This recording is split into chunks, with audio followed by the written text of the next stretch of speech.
Voy a ir de lo general a lo particular. Transparencia Electoral de América Latina es una organización de la sociedad civil que viene trabajando, como les decía, en la región, siguiendo el calendario electoral, siguiendo los procesos electorales, y nos guía un concepto que es el de elecciones con integridad, ¿no? En las elecciones íntegras se respetan los derechos políticos de los ciudadanos, se respeta el derecho a elegir y a ser elegido, y esta es una cuestión fundamental que está consagrada, como bien decía Jaime y Laritza, en la vasta normativa internacional, ¿no?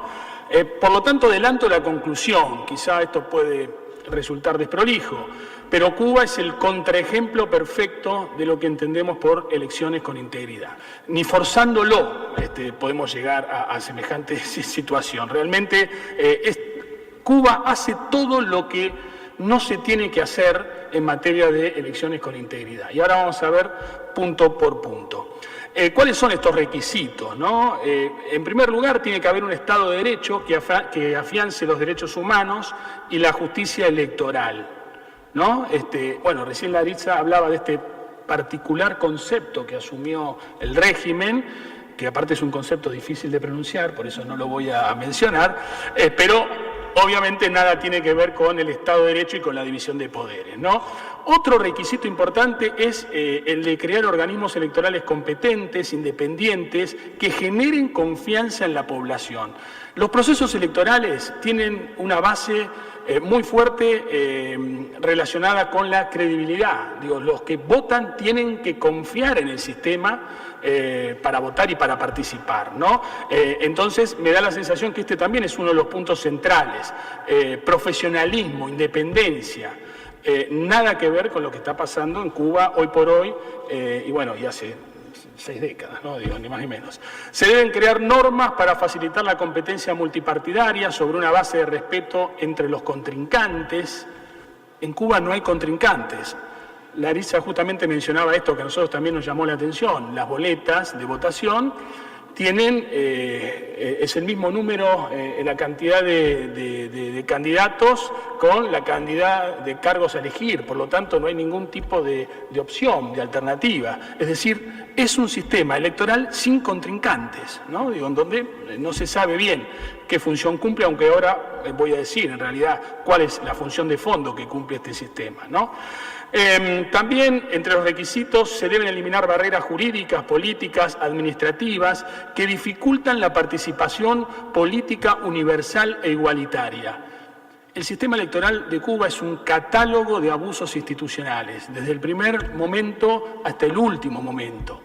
En este libro que hicimos, que tiene una base documental muy interesante, se cuentan vivencias en primera persona de muchos cubanos, muchas cubanas, que tuvieron la audacia, el coraje de desafiar este sistema, y obviamente aquí está muy bien reflejado todas las vicisitudes que tuvieron que afrontar, ¿no?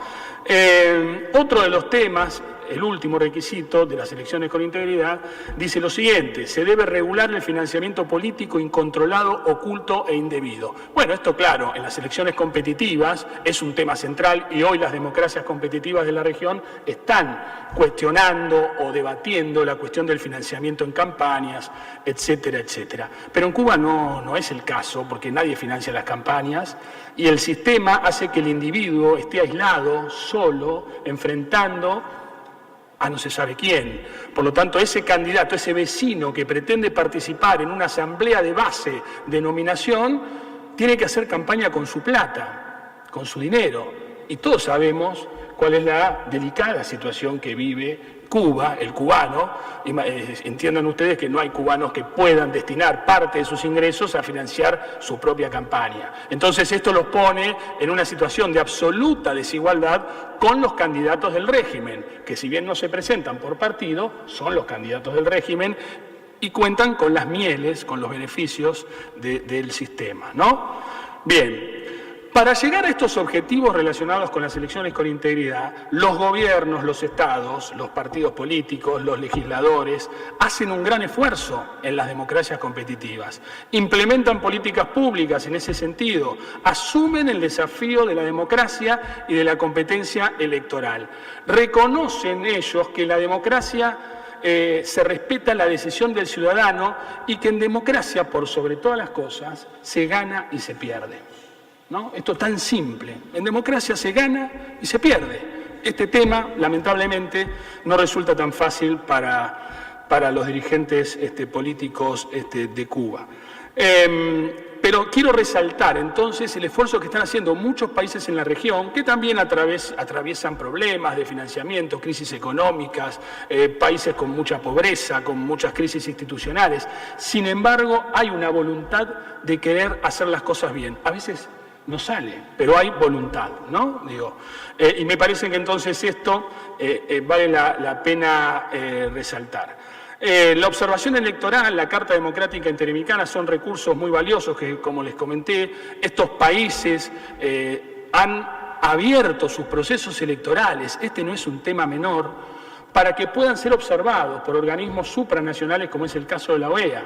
Va la OEA, lleva a sus observadores, hacen los informes del proceso electoral y esas autoridades electorales luego implementan algunas de esas recomendaciones. Este es un juego virtuoso que ha consolidado la institucionalidad democrática en la región en los últimos 20 años, diría yo, 30 años, ¿no? Y tiene mucho que ver con la tercera ola democrática.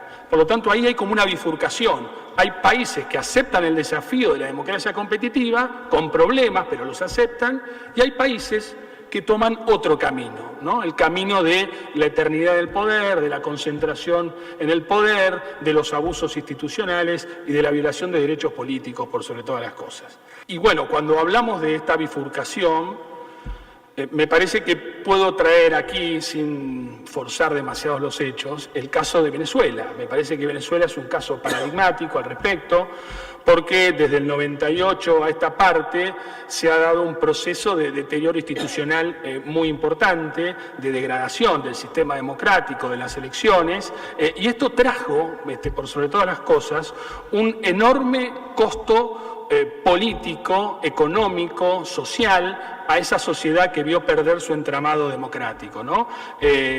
Venezuela lo ha pagado con hambre extrema, con éxodo masivo, con desmantelamiento del aparato productivo generador de riqueza, con desabastecimiento, con violación de derechos humanos, violencia institucional y corrupción generalizada. Todo esto no fue algo que apareció de un día para el otro. Evidentemente la realidad de Venezuela mucho tiene que ver con el desmantelamiento de la democracia, que era una democracia seguramente imperfecta, con problemas, uno no dice eso, uno no es negacionista, pero evidentemente la situación de hoy también debe verse con un lente, con algo de aumento. Y mucho tuvo que ver esto, desgraciadamente, también con los populismos autoritarios que generaron esos autoritarismos competitivos, ¿no? Como plantea la ciencia política al respecto. En el caso de Cuba ya no estamos ante un autoritarismo competitivo, estamos ante algo mucho peor, ¿no? Vamos a hablar entonces de Cuba, que a eso venimos. En realidad vamos a hablar del régimen que impera en Cuba, ¿no? Hace 6 décadas, y como siempre digo, es el think tank más importante que tiene la corriente ideológica autoritaria en nuestra región, porque evidentemente desde Cuba salen todos los proyectos autoritarios que nosotros padecemos inclusive en nuestros países, en Argentina, en Bolivia, en Nicaragua, en muchos países de la región hay corrientes autoritarias que, si bien forman parte del entramado democrático del país en cuestión, tienen una referencia en Cuba, ¿no? Y esto genera ruido, genera problemas, genera inconvenientes para consolidar la democracia, porque no hay democracia sin actores democráticos. En las democracias competitivas hablamos de los problemas que generan las fake news, ¿no? De la forma que distorsionan los procesos electorales. Bueno, en Cuba tenemos fake election, ¿no? Estamos ante algo mucho peor, ¿no? Estamos ante elecciones, como dice la ciencia política, elecciones fabricadas, en donde ya se conoce el resultado de antemano. o no se sabía que Miguel Díaz-Canel iba a ser presidente? Se sabía hace ¿cuántos años? Un año por lo menos, ¿no? O dos, exacto.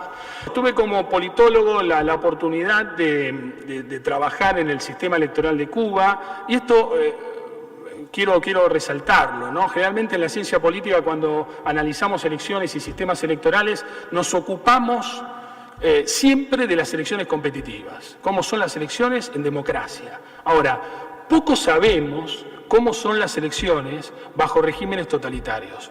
Sin embargo, los regímenes totalitarios hacen elecciones. Corea del Norte hace elecciones, inclusive 3 partidos participan en Corea del Norte, más que en Cuba, 3 partidos.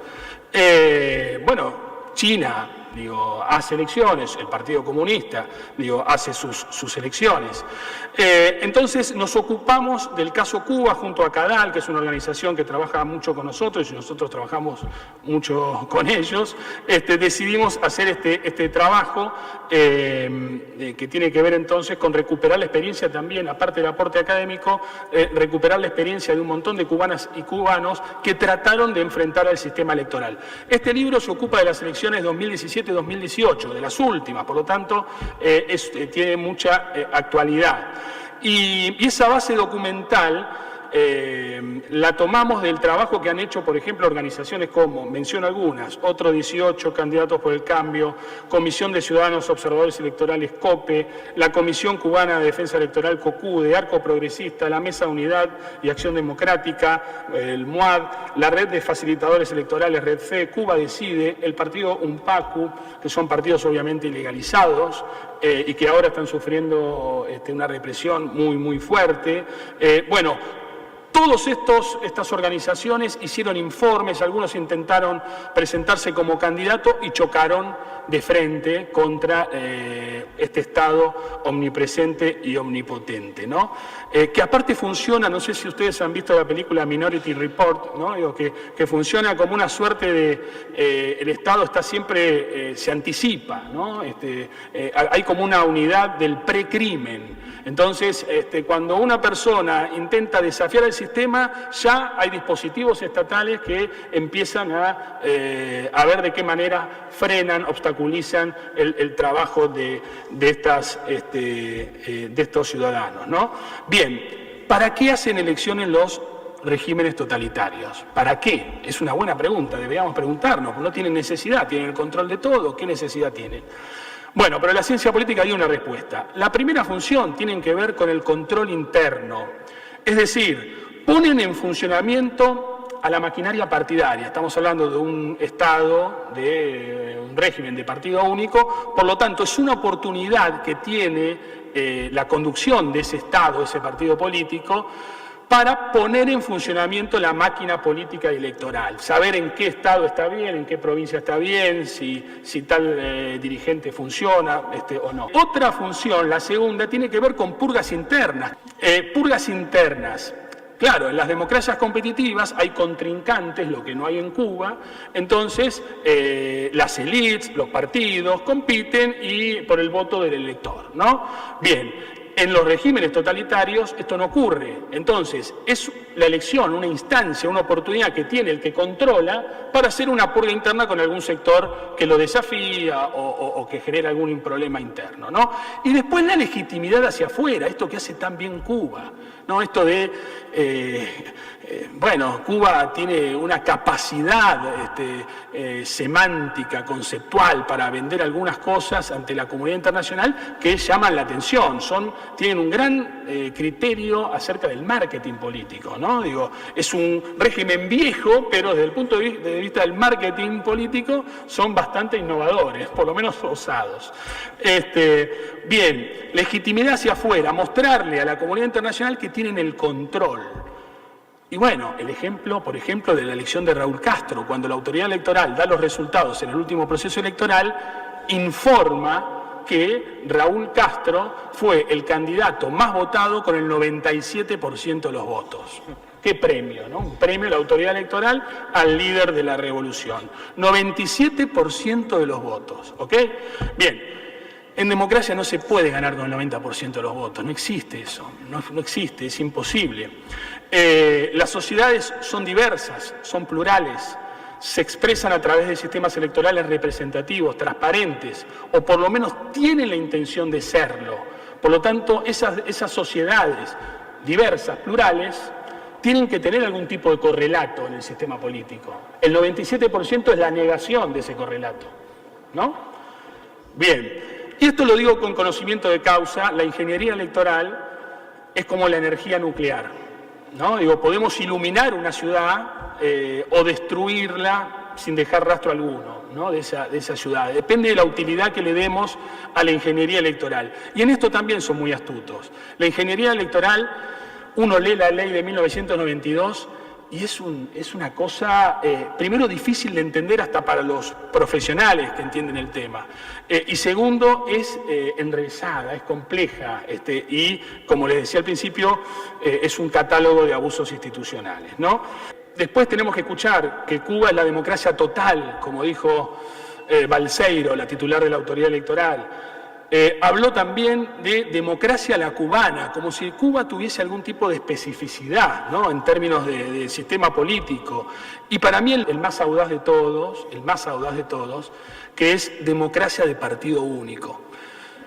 ¿A qué auditorio va dirigida esa palabra? Digo, qué coraje hay que tener para estar en un auditorio, a veces en un organismo internacional, y decir, nosotros somos una democracia de partido único, ¿no? Digo, qué raro que no haya una contrarrespuesta, una pregunta, alguien que cuestione semejante audacia discursiva. Y cierro con esto, porque me he quedado sin tiempo. Un detalle, ¿quién cuenta los votos? La autoridad electoral. ¿Quién es la autoridad electoral? Bueno, es el Partido Comunista, obviamente. Simplemente para que ustedes tengan una idea, está en el libro, hasta cometen errores en la difusión de los datos oficiales. En la última elección, entre boletín y boletín, ¿no? Que daba cuenta de la participación efectiva de los cubanos en la última elección, en el primero se habla de un 85%, casi 86% de participación, y en el segundo de un 89%. Nadie explica cuál es la diferencia. Lo cierto es que hay entre uno y otro una diferencia de 306.000 votos. Imagínense ustedes si en una democracia competitiva, al cierre a la noche, cuando se cuentan los votos, los partidos que compiten están allí ansiosos, la autoridad electoral dice que hay una diferencia de 300.000 votos y no da respuesta alguna, no da ningún tipo de justificación, ningún tipo de rendición de cuentas. Explota, digo, esa elección se cae. Estamos hablando de una diferencia muy importante.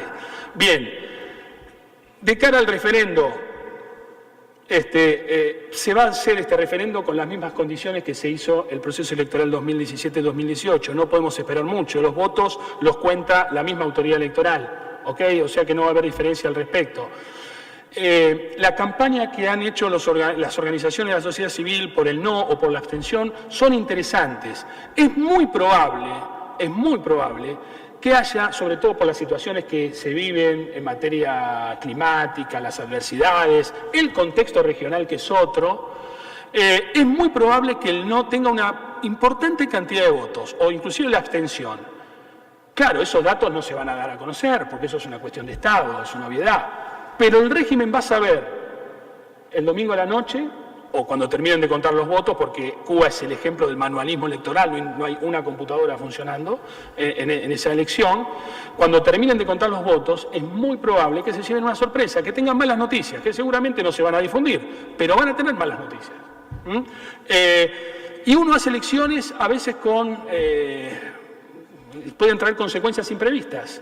Seguramente el proceso electoral que lleva adelante el Partido Comunista, que termina siendo algo inverosímil porque no hay ningún aporte sustancial desde el punto de vista político, no hay nada, es muy probable que ellos hayan pensado que iban a terminar fortalecidos luego del proceso electoral, haciendo un paralelismo con Venezuela, con la elección de Maduro de mayo, que pensaba que con eso cerraba la conflictividad política y al contrario le vino como un boomerang. Ojo, porque la sensación que tengo es que esta elección también puede ser un ensayo de un error. Acá hay el régimen de Cuba está implementando un proceso electoral en un escenario muy complicado.